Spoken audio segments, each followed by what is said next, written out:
de Deus, ela tem um alvo, ela tem uma direção. O alvo é o seu coração. E ela tem um propósito. A palavra de Deus trará para Deus aquilo que ela foi designada, que está escrito em Isaías 55, versículo 10. Assim como a chuva cai, o orvalho molha a terra, dá mantimento para aquele que planta e pão para aquele que come, assim será a palavra do Senhor. Não voltará para ele vazia, sem que antes prospere naquilo que foi designada. Então é muito importante, não é? É muito importante nós termos esse conhecimento daquilo que a palavra de Deus ela tem, o poder que ela tem, não é? E a palavra de Deus ela entra em ação para convencer as pessoas dos seus maus caminhos.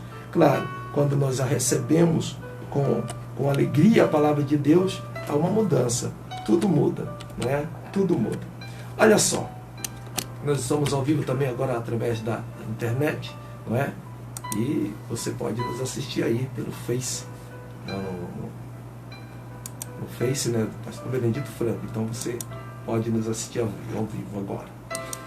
Capítulo 3 do Evangelho de São Lucas, versículo 1 diz assim: naquele mesmo tempo estavam presentes ali alguns que lhe falavam dos galileus, cujo sangue Pilatos misturara com seus sacrifícios. E respondendo Jesus disse-lhe: cuidai vós que esses galileus foram mais pecadores do que todos os galileus por terem padecido tais coisas. Olha só o que Jesus fala. Não vos digo antes, se não vos arrependerdes, todos de igual modo perecereis. Ou aquele 18 sobre os quais caiu a torre de Siloé e os matou, cuidais que foram mais culpados do que todos quanto homens habitam em Jerusalém? Não vos digo antes, se não vos arrependerdes, todo de igual modo perecereis. Olha, é muito tremendo esse texto. Eu peguei esse texto exatamente para a gente aplicar ele aqui. Olha só. Do versículo 1 até o 4 do capítulo 13 do Evangelho de São Lucas. Pilatos, durante o tumulto em uma festa de Jerusalém, os galileus morreram pelas mãos dos soldados romanos. Não é? Por isso, é mencionado que o sangue Pilatos misturara com seus sacrifícios. Em outra ocasião, alguns trabalhadores que erguiam a uma torre e morreram quando ela caiu sobre eles. Muitos afirmavam que essas tragédias ocorreram porque as vítimas eram pessoas iníquas e que por isso o castigo divino havia sido derramado sobre elas. Isso mostra a presunção e o terrível vício que o ser humano tem de julgar as pessoas. Não é? Dá para a pessoa dar uma olhada e ver as coisas acontecendo, né? Muita gente que contraiu essa doença e muitas delas têm vindo a óbito. E será que elas foram mais pecadoras do que as que estão vivas? Muito pelo contrário, não é nada disso. Não é? É que chega o tempo, e chegou o tempo, a pessoa vai ter que partir dessa vida. Isso aqui é uma realidade. Não se sabe como as pessoas vão morrer, não é? Mas o importante de tudo isso é que nós estejamos preparados para esse dia, não é? Nós precisamos estar preparados, porque é assim que nós vamos glorificar a Deus. Agora, é a eternidade que faz toda a diferença, é onde nós vamos ver a eternidade. Se nós aqui partirmos com Jesus, certamente viveremos a eternidade com o Senhor Jesus. Agora veja bem, aqui as pessoas estavam dizendo, os fariseus, né, os saduceus, que aquelas pessoas que a torre de Siloé caiu sobre eles, morreram, eram mais pecadores. Não tinha nada a ver. Foi um momento de que eles haveriam de morrer daquela forma, estabelecida pelo próprio Deus. Agora Jesus estava dizendo: olha, vocês pensam que vocês são menos, né, vocês são melhores do que eles? Muito pelo contrário, Jesus vai dizer: vocês têm que se arrepender dos vossos pecados, porque caso contrário vai acontecer a mesma coisa com vocês, não é? Então é muito importante nós atentarmos para que a palavra de Deus fala. o momento agora de arrependimento. Quantas pessoas estão ainda no pecado da mentira, da fornicação, não é? Da prostituição, não é? Do engano, do roubo, não é isso? Tanta coisa acontecendo, o adultério, tanta coisa acontecendo. E parece que as pessoas não estão atentas para o que está acontecendo no mundo inteiro. Não é? Isso é no mundo inteiro. A ira de Deus tem sido contra a humanidade. Devido ao quê? O pecado, não é? Essa peste terrível que afetou o mundo inteiro, que é o pecado. É a pior de todas, porque Romanos 6,23 diz que o salário do pecado é o quê? A morte. Mas o dom gratuito de Deus é a vida eterna, meu irmão, minha irmã, meu amigo e minha amiga. Imagine que Deus ele está avisando toda a humanidade para se preparar, porque Jesus está voltando, meu irmão, minha irmã, meu amigo e minha amiga. Você, acreditando ou não, Jesus está voltando. Você está entendendo? Você, querendo ou não, Ele está voltando. E vem buscar aquilo que é dele. Um povo separado, redimido. Um povo zeloso de boas obras. Um povo que está pregando a palavra de Deus em tempo e fora de tempo. Você está entendendo? Nós cremos piamente que Jesus está voltando. O maior indício de tudo isso é o que está acontecendo, meus amados irmãos. Não é? E pode ter certeza absoluta que o Senhor Jesus está voltando. Olha, tem muita gente, né, nos assistindo. Nilmar Bichara, Deus abençoe. Ele falou, boa tarde, pastor. Deus abençoe. O Leonai Lopes Furtado, meu grande amigo também, Deus abençoe. A Olivana América, Deus abençoe. Raimundo Coelho também, Deus abençoe grandemente, não é? Deus abençoe a vida de vocês em Cristo Jesus. Agora veja que é importante aqui que Jesus fala assim, olha, cuidai vós que esses galileus foram mais pecadores do que todos os galileus por terem padecido tais coisas, que eles julgavam assim, eles morreram assim porque eles eram merecedores. É o hábito do ser humano julgar os outros, não é? E Jesus está quebrando esse tipo de pensamento. Ele está mostrando que não é nada disso. Ele vai dizer, não vos digo antes, olha só, se não vos arrependerdes, de todo igual modo perecereis. Ou seja, o problema não é como a pessoa morre. O problema é para onde ela vai viver a eternidade. Ou com Deus, ou sem Deus. Você está entendendo?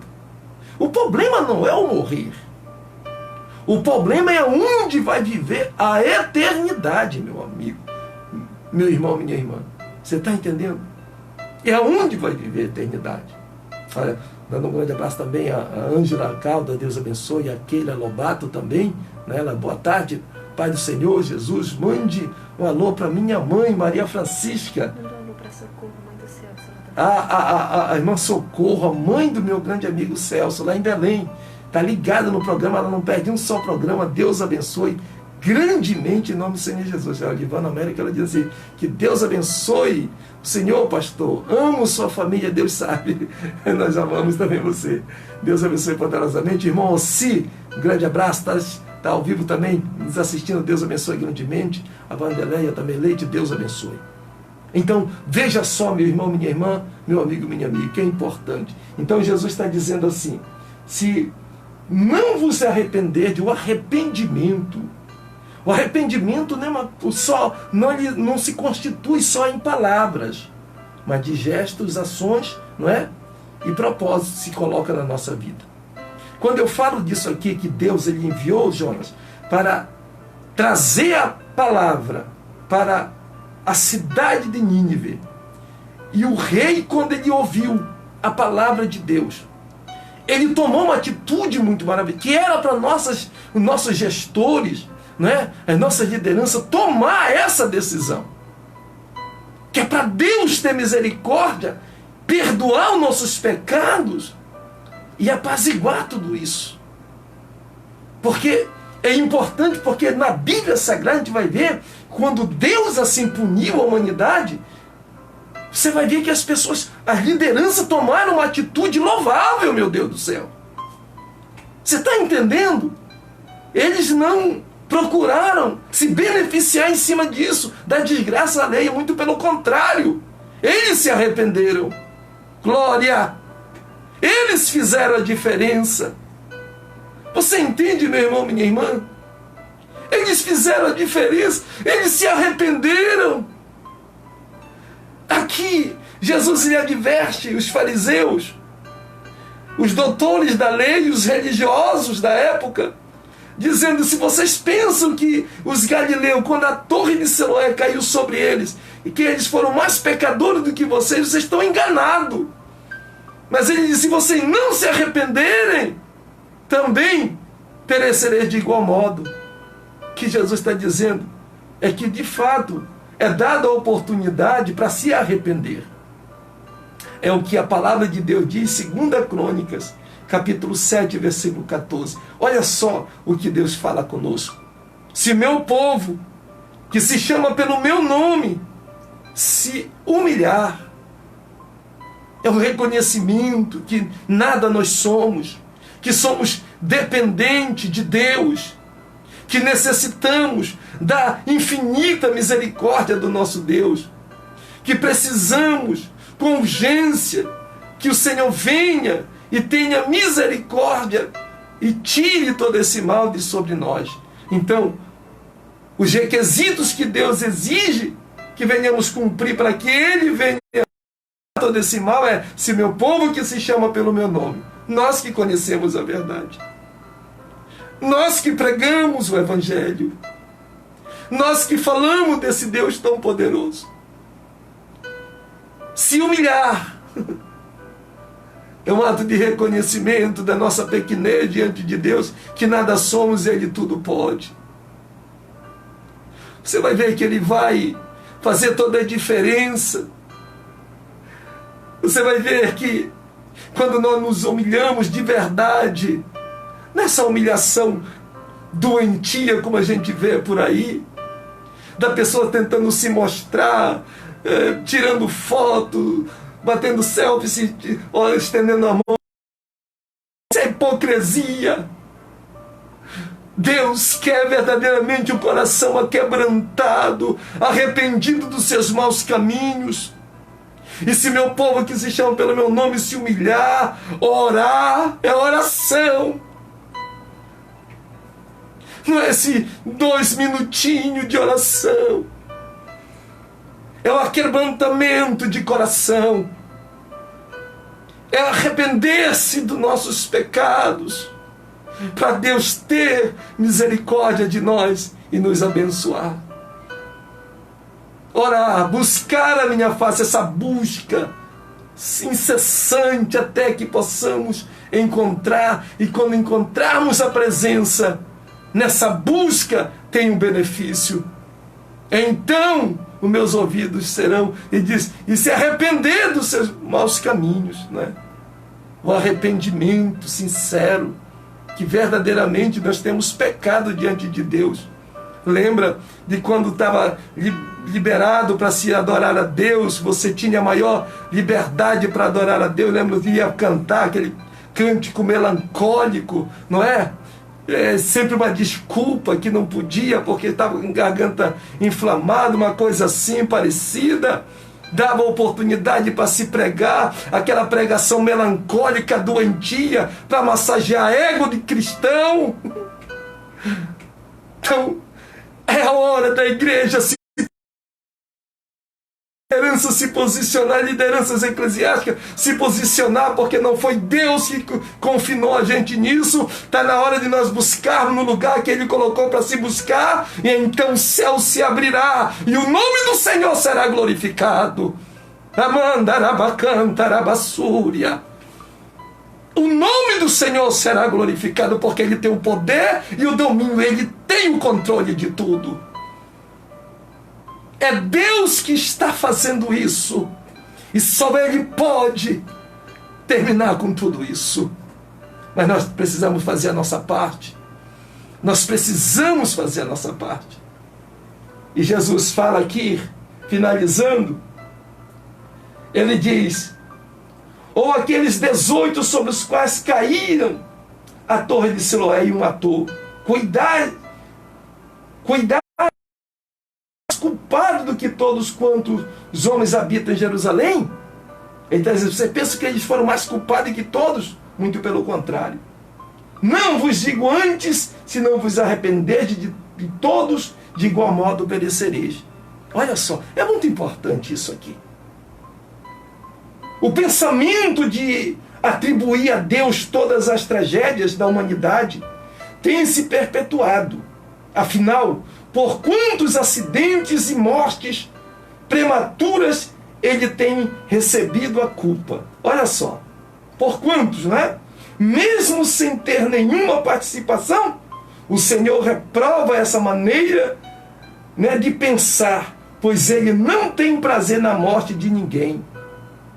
São nossos pecados que causam a ira de Deus sobre nós.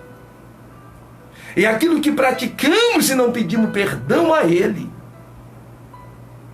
Diga-se de passagem, é claro que a humanidade estava tão distante de Deus, tanta gente brincando com o nome de Deus, aquela coisa toda.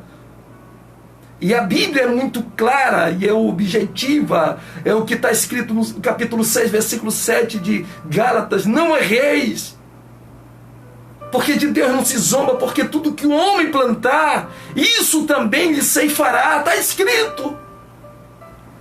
Não tem como escapar se não se arrepender.